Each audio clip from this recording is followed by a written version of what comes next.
So guys, good morning ಎಲ್ಲ ಕನ್ನಡ ತಾಯಿ ಮಕ್ಕಳಿಗೆ ನಮಸ್ಕಾರ. ನಿಮ್ಗೆ ಮೊದಲೇ ಹೇಳ್ದಂಗೆ ನೋಡ್ಬೋದು ನೀವು, ಇಲ್ಲೊಂದು ಬ್ರಿಡ್ಜ್ ಐತಿ, ಇಲ್ಲಿ ಹಿಂದೆ ನೋಡ್ಬೋದು ನೀವು. ಸೊ ಅದೆಲ್ಲ ಅಲ್ಲಿಂದ ಡ್ರೈನೇಜ್ ಎಲ್ಲ ಅಲ್ಲಿಂದ ಎಲ್ಲ ಹೊಲಸು ಬರ್ತೈತಿ. ಹೊಲಸು ಬಂದು ಇಲ್ಲಿ ತನಕ ಬಂದು ಇಲ್ಲಿ ಸ್ಟೋರ್ ಆಗಿರ್ತೈತಿ. ಸ್ವಲ್ಪ ದಿನದಾಗ ಈ ಲೇಕು ಪೂರಾ ಗಟ್ರ ಆಕೈತಿ. ಆ ಗಟ್ರ ಆದ್ಮೇಲೆ ನಿಮ್ಗೆ ಇನ್ನೊಂದ್ಸಲ ಬಂದು ಈ ಲೇಕ್ ತೋರಿಸ್ತೀನಂತ. ಇಲ್ಲೊಂದು ಕೆರೆ ಐತಿ. ಸೊ ಈ ಕೆರೆಗೆ ಏನೈತಲ್ಲ, ಒಂದು ನಡಬರ್ಕ್ ಬ್ರಿಡ್ಜ್ ಸಪ್ರೇಟ್ ಮಾಡೈತಿ. ಈ ಕಡೆ ಚಲೋ ಕೆರೆ ಐತಿ, ಈ ಕಡೆ ನಮ್ದೆಲ್ಲ ಹೊಲಸು. ಇಲ್ಲೆಲ್ಲ ದೊಡ್ಡ ದೊಡ್ಡ ಅಪಾರ್ಟ್ಮೆಂಟ್ಸ್ ಅದಾವಲ್ಲ, ಈ ಎಲ್ಲದರದಿಂದ ಬರೋ ಚರಂಡಿ ನೀರು ಫ್ಲೋ ಆಗಿ ಈ ಕಡೆ ಬರ್ತೈತಿ. ಸೊ ಈ ಒಂದು ನಡಬರ್ಕ್ ಒಂದು ಬ್ರಿಡ್ಜ್ ಗ್ಯಾಪ್ ಐತೆ ಅಂತ ಹೇಳಿದ್ದೆ. ಈಗ ನೋಡ್ರಿ ಹೆಂಗೆ ಮಳೆ ಹೆಚ್ಚಾದಂಗೆ ನೀರು ಫ್ಲೋ ಹೆಚ್ಚಾದಂಗೆ ಆ ಎಲ್ಲ ಹೊಲಸು ಗಟ್ಟ ನೀರು ಏನೈತಲ್ಲ ಸೀದಾ ಬಂದು ಈ ಲೇಕಿಗೆ ಕೂಡ ಆಗೈತಿ. ಸೊ ಈಗಾರೆ ಗೊತ್ತಾಯ್ತಲ್ಲ, ಬೆಂಗಳೂರದಾಗ ಎಷ್ಟು ಲೇಕ್ ಅದಾವೆ, ಎಲ್ಲದ್ರ ಪರಿಸ್ಥಿತಿ ಪ್ರೆಸೆಂಟ್ ಹಿಂಗೈತಿ. ಅಲ್ಲಿ ನೀರಂತರೂ ಏನೂ ಸ್ವಚ್ಛಿಲ್ಲ, ಎಲ್ಲ ಗಟ್ಟ ನೀರು ಬಂದು ಅದಕ್ಕೆ ಕನೆಕ್ಟ್ ಆಗಿ ಪ್ರತಿಯೊಂದು ಲೇಕು ಇಲ್ಲೆಲ್ಲ ಪೊಲ್ಯೂಟ್ ಆಗ್ಬಿಟ್ಟಾವು.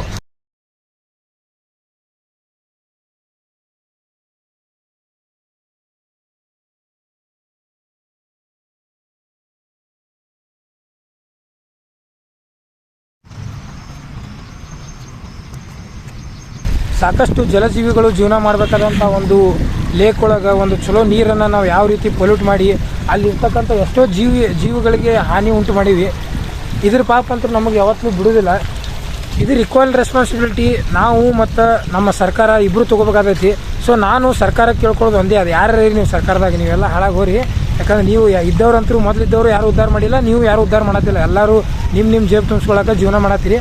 ಬಟ್ ಏನಂದ್ರೆ, ನಮ್ಮ ಬೆಂಗಳೂರಿನಲ್ಲಿ ಇರ್ತಕ್ಕಂಥ ಒಂದು ನಮ್ಮ ಧಾರ್ಮಿಕ ಸಂಕೇತ ಹೊಂದಿರತಕ್ಕಂಥ ಪವಿತ್ರವಾದಂಥ ನದಿ ವೃಷಭಾವತಿ ನದಿ, ಅದು ಅಂತೂ ಆಲ್ರೆಡಿ ಹಾರಿಗೆಡಿಸಿಟ್ಟಿದೆ. ಅದು ನದಿಯಾಗಿ ಪವಿತ್ರವಾಗಿ ಸ್ವಚ್ಛಂದವಾಗಿ ಹರಿಬೇಕಾದಂಥ ನದಿ ಯಾವ ರೀತಿ ಪೊಲ್ಯೂಟ್ ಆಗೈತೆ ಅಂದ್ರೆ ಇವನ್ ಅದ್ರ ರಿವೈವಲ್ ಸುದ್ದೇ ಇಂಪಾಸಿಬಲ್ ಐತಿ. ಈಗ ಆ ಲೆವೆಲಿಗೆ ನದಿ ಎಲ್ಲ ಈಗಿನ ಒಂದು ದಿನಗಳಲ್ಲಿ ಅದು ಚರಂಡಿಯ ರಾಜಕಾಲುವೆಯಾಗಿ ಹರಿಯಾದೈತಿ. ಸೊ ಅದ್ರದಂತೂ ರಿವೈವಲ್ಲು ಇಂಪಾಸಿಬಲ್ ಐತಿ ಈಗ. ಬಟ್ ಅಟ್ಲೀಸ್ಟ್ ಕೆಂಪೇಗೌಡರು, ನಾಲ್ವಡಿ ಕೃಷ್ಣರಾಜ ಒಡೆಯರು ಬೆಂಗಳೂರಿನ ಕನಸ್ಕೊಂಡು ಎಷ್ಟು ಚೆನ್ನಾಗಿ ಬೆಂಗಳೂರಿನ ಅಭಿವೃದ್ಧಿ ಸಂಬಂಧ ಹೋರಾಡಿದವರು ಅದಾರೆ. ಅವರು ಎಷ್ಟೋ ಚೆನ್ನಾಗಿ ಎಷ್ಟೆಷ್ಟು ಕೆರೆಗಳು ಮಾಡ್ಯಾರ. ಈಗ ಆ ಕೆರೆಗಳ ಪರಿಸ್ಥಿತಿನ ನಾವು ಈ ರೀತಿ ಎಲ್ಲ ಹೊಲಸು ಮಾಡಿ ಅದನ್ನು ಪೊಲ್ಯೂಟ್ ಮಾಡಿ ಅದನ್ನು ನಾಶ ಮಾಡತ್ತೀವಿ ಅಂದ್ರೆ ಇದಕ್ಕೆ ಯಾರು ಹೊಣೆ ಹೇಳ್ರಿ ನೋಡೋಣ. ಇದಕ್ಕೆ ನಾವೇ ಎಲ್ಲ ಹೊಣೆ, ನಾವು ನಮ್ಮ ಸರ್ಕಾರ ಹೊಣೆ. ಅದಕ್ಕೆ ನಾ ಸರ್ಕಾರ ಕೇಳ್ಕೊಳ್ಳೋದು ಒಂದೇ, ಅಟ್ಲೀಸ್ಟ್ ಇರು ಲೇಕರೆ ಚೆಂದಂಗೆ ಉಳಿಸ್ರಿ. ಅದಕ್ಕೂ ಎಲ್ಲ ನೀವು ಚರಂಡಿ ಬಿಟ್ಟು ಡ್ರೈನೇಜ್ ಕನೆಕ್ಟ್ ಮಾಡಿ ಅದನ್ನೂ ಎಲ್ಲ ಹೊಲಸು ಮಾಡಿ ಅದನ್ನೂ ಯೂಸಿಗೆ ಬರಲಾರ್ದಂಗೆ ಮಾಡೋಕ್ಕೆ ಹೋಗ್ಬೇಡ್ರಿ.